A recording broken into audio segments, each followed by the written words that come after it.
Exode chapitre 30. Tu feras un autel pour brûler des parfums. Tu le feras de bois d'acacia. Sa longueur sera d'une coudée, sa largeur d'une coudée. Il sera carré, et sa hauteur sera de 2 coudées. Tu feras des cornes qui sortiront de l'autel. Tu le couvriras d'or pur. Le dessus, les côtés, tout autour, et les cornes. Tu feras une bordure d'or tout autour. Tu feras au-dessous de la bordure 2 anneaux d'or aux 2 côtés. Tu en mettras aux 2 côtés pour recevoir les barres qui serviront à le porter. Tu feras les barres de bois d'acacia et tu les couvriras d'or. Tu placeras l'autel en face du voile qui est devant l'arche du témoignage, en face du propitiatoire qui est sur le témoignage et où je me rencontrerai avec toi. Aaron y fera brûler du parfum odoriférant. Il en fera brûler chaque matin. Lorsqu'il préparera les lampes, il en fera brûler aussi entre les 2 soirs. Lorsqu'il arrangera les lampes, c'est ainsi que l'on brûlera à perpétuité du parfum devant l'Éternel parmi vos descendants. Vous n'offrirez sur l'autel ni parfum étranger, ni holocauste, ni offrande. Vous n'y répandrez aucune libation. Une fois chaque année, Aaron fera des expiations sur les cornes de l'autel avec le sang de la victime expiatoire. Et il y sera fait des expiations une fois chaque année parmi vos descendants. Ce sera une chose très sainte devant l'Éternel.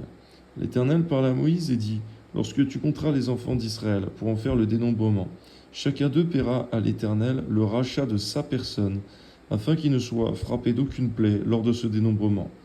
Voici ce que donneront tous ceux qui seront compris dans le dénombrement: un demi-cycle, selon le cycle du sanctuaire qui est de 20 guéras. Un demi-cycle sera le don prélevé pour l'Éternel. Tout homme compris dans le dénombrement, depuis l'âge de 20 ans et au-dessus, paiera le don prélevé pour l'Éternel. Le riche ne paiera pas plus, et le pauvre ne paiera pas moins d'un demi-cycle, comme don prélevé pour l'Éternel, afin de racheter leur personne.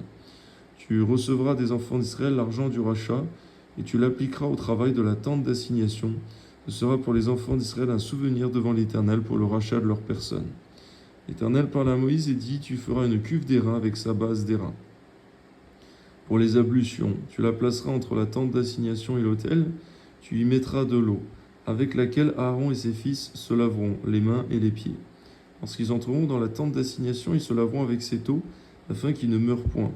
Et aussi, lorsqu'ils s'approcheront de l'autel pour faire le service, pour offrir des sacrifices à l'Éternel, ils se laveront les mains et les pieds, afin qu'ils ne meurent point. Ce sera une loi perpétuelle pour Aaron et pour ses fils et pour leurs descendants.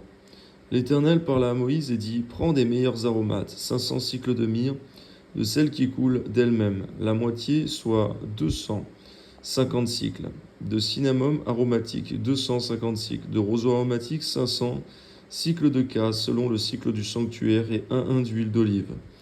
Tu feras avec cela une huile pour l'onction sainte, composition de parfum selon l'art du parfumeur. Ce sera l'huile pour l'onction sainte. Tu oindras la tente d'assignation et l'arche du témoignage, la table et tous ses ustensiles, le chandelier et ses ustensiles, l'autel des parfums, l'autel des holocaustes et tous ses ustensiles, la cuve avec sa base. Tu sanctifieras ces choses, elles seront très saintes. Tout ce qui les touchera sera sanctifié. Tu oindras Aaron et ses fils et tu les sanctifieras pour qu'ils soient à mon service dans le sacerdoce. Tu parleras aux enfants d'Israël et tu diras : ce sera pour moi l'huile de l'onction sainte parmi vos descendants.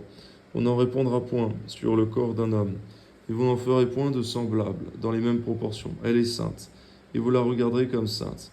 Quiconque en composera de semblable ou en mettra sur un étranger sera retranché de son peuple. De ne pas faire la différence entre ce qui est saint et profane, Seigneur mon Dieu, entre ce qui est pur et impur. Amen. L'Éternel dit à Moïse : prends des aromates, du stacté, de l'ongle odorant, du galbanum et de l'encens pur, en parties égales. Tu feras avec cela un parfum composé selon l'art du parfumeur. Il sera salé, pur et saint. Tu le réduiras en poudre et tu le mettras devant le témoignage, dans la tente d'assignation où je me rencontrerai avec toi. Ce sera pour vous une chose très sainte. Vous ne ferez point pour vous de parfum semblable.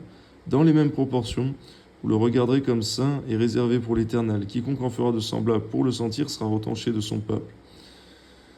Amen. On voit, Seigneur mon Dieu, que le contexte précis de ce passage, Seigneur mon Dieu, dans l'Ancienne Alliance, et ce que devaient observer nos pères dans le désert, Seigneur mon Dieu.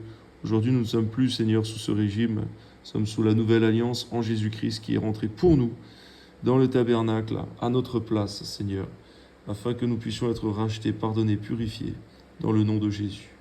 À toi soit la gloire, Seigneur, dans tous les siècles. Amen.